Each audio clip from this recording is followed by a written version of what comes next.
दोन्ही राष्ट्रवादीचं विलीनीकरण करायचं असतं तर भाजपला सांगितल्याशिवाय झालं असतं का? मुख्यमंत्री देवेंद्र फडणवीसांचं मोठं विधान.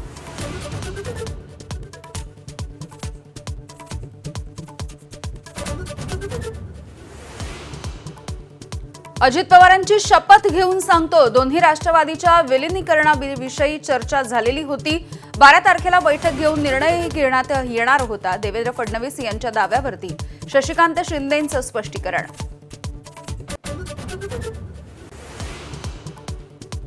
प्रफुल्ल पटेलांची राष्ट्रवादी राष्ट्रीय अध्यक्षपदी नियुक्ती. भाजपचे नेते आणि केंद्रीय मंत्री पियुष गोयल यांची मोठी माहिती. मात्र आपली निवड झाली नसल्याचं प्रफुल्ल पटेल यांचं स्पष्टीकरण.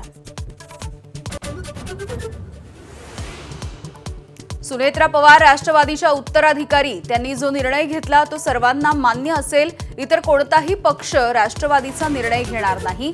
राष्ट्रवादीचे आमदार सुनील शेळके यांची स्पष्ट भूमिका.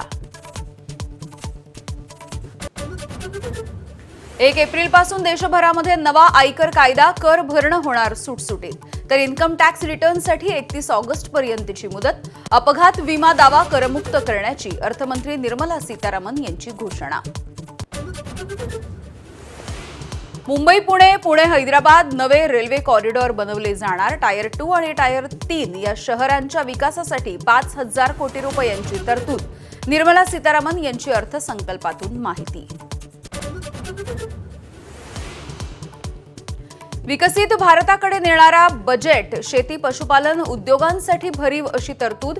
मुख्यमंत्री देवेंद्र फडणवीसांकडून बजेटचं स्वागत.